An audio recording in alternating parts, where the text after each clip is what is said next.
तो चलिए आज एक ऐसी दुनिया की सैर करते हैं जो बिल्कुल जादुई है। एक ऐसी कहानी जहां रूई के जानवर बातें करते हैं। तो ये खिलौने करते क्या हैं पता है? इसका जवाब छिपा है एक बहुत बड़े मॉल की एक खिलौनों की दुकान के अंदर।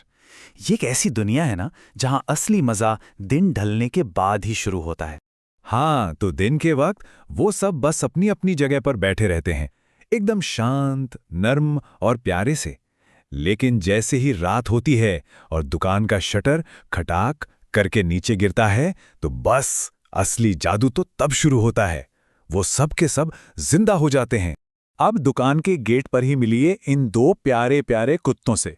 ये कोई गार्ड वार्ड नहीं है, नहीं नहीं, इनका काम तो बस आने जाने वालों का प्यार से स्वागत करना है। और इनसे मिलिए, ये हैं हमारी कहानी के सबसे छोटे हीरो, चिंटू और पिंटू। हमेशा कोई ना कोई शरारत की फिराक में रहते हैं ये दोनों। पर हाँ, एक मुश्किल है, दुकान की वो गुस्सैल बिल्ली। उसकी नजर हमेशा इन्हीं पर गड़ी रहती है, बच के रहना पड़ता है। फिर पता है क्या हुआ? एक दिन एक बड़ा सा अजीब सा बक्सा आया दुकान में। सब सोच रहे थे कि इसमें क्या है, और जब वो खुला ना, तो उसमें से निकले एक बहुत ही समझदार बूढ़े कछुए दादा। ऐसा लग रहा था मानो उनकी आंखों में पूरी दुनिया की कहानियां बसी हो। लेकिन सुनिए, वो कछुए दादा अपने साथ सिर्फ कहानियां नहीं लाए थे, वो एक चेतावनी भी लाए थे। उन्होंने बताया कि मॉल में एक बहुत ही भयानक नया पड़ोसी आ गया है और किसी को इस बात की खबर तक नहीं थी। कछुए ने ना बिल्कुल कांपती हुई आवाज में एक बहुत बहुत बड़े जानवर के बारे में बताया। और बस ये सुनते ही तो सारे खिलौनों की सिट्टी पिट्टी गुम हो गई। सबके दिल में डर बैठ गया। क्या ये बात सच हो सकती थी? खासकर वो डरपोक सा हिरण और वो फुदकने वाला खरगोश, वो तो बस डर के मारे कांप ही रहे थे। पर सवाल ये था कि आखिर ये जानवर था कौन?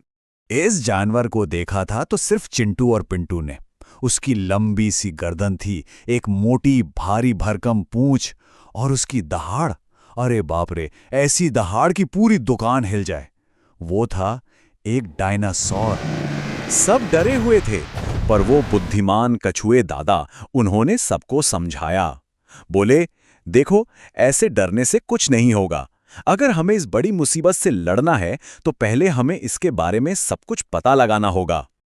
और बस फिर क्या था, एक बहुत ही खतरनाक मिशन का प्लान बनाया गया। और इस मिशन के लिए किसे चुना गया पता है?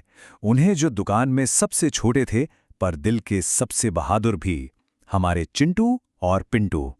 तो रात के अंधेरे में चिंटू और पिंटू दबे पांव दुकान से बाहर निकले, और जब उन्होंने उस डायनासोर को हिम्मत करके छुआ तो अरे, वो तो उनकी तरह नरम रुई का था ही नहीं। वो तो एकदम ठंडा और सख्त था, जैसे प्लास्टिक और लोहे से बना हो। और इतना ही नहीं, उन्हें उसके पेट में जाने का एक छोटा सा रास्ता भी दिख गया।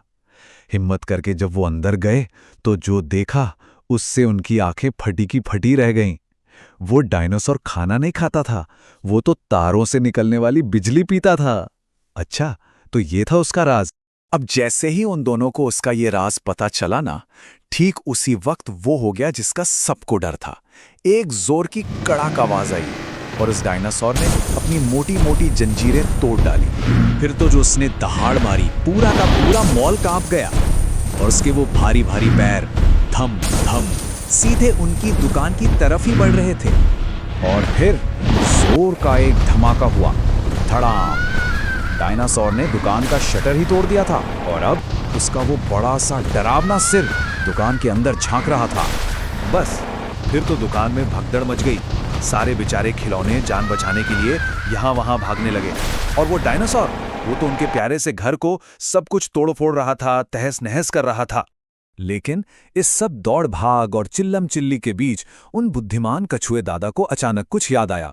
उन्हें याद आया कि उनके पास एक खुफिया हथियार है, और वो हथियार ताकत नहीं बल्कि उनका दिमाग था, उनका ज्ञान। तो अब ये लड़ाई ना बड़े और छोटे की नहीं थी, ये लड़ाई थी अक्ल की। एक तरफ वो विशाल लोहे का डायनासोर और दूसरी तरफ हमारे दो छोटे पर बहुत होशियार चूहे। तो कछुए दादा ने क्या किया, उन्होंने अपनी बातों में डायनासोर को उलझा लिया, उसका ध्यान भटका दिया, और बस इसी मौके का फायदा उठाया चिंटू और पिंटू ने। वो तेजी से वापस उसके पेट में घुसे और कुट कुट कुट उसकी बैटरी का सबसे जरूरी तार अपने दांतों से काट दिया। और बस हो गया काम। एक ही पल में दहाड़ना बंद, उसकी आंखों की लाइट बंद, और वो इतना बड़ा जानवर धड़ाम से नीचे जमीन पर आ गिरा। वो फिर से सिर्फ एक बेजान खिलौना बन गया था। अगली सुबह हुई। दुकान के मालिक आए, कर्मचारी आए। उन्होंने देखा कि अरे, सामान कितना बिखरा पड़ा है। उन्होंने सब कुछ साफ कर दिया। बेचारे, उन्हें क्या मालूम कि उस रात वहां खिलौनों ने कितनी बड़ी लड़ाई लड़ी थी। उस रात तो दुकान में जैसे दिवाली मन गई। जीत का जश्न मनाया गया और शेर ने, जो खुद को जंगल का राजा समझता था, उसने जोर से ऐलान किया, आज से हमारे असली राजा होंगे ये बुद्धिमान कछुए दादा, और इनके सबसे खास मंत्री होंगे हमारे बहादुर हीरो चिंटू और पिंटू। तो देखा, इस कहानी से एक बात तो साफ है कि असली ताकत दिमाग में होती है ना? और ये कहानी हमें ये सोचने पर भी मजबूर करती है कि जब रात को हम सब सो जाते हैं तो खिलौनों की दुनिया में न जाने और कौन-कौन सी कमाल की कहानियां चल रही होती होंगी।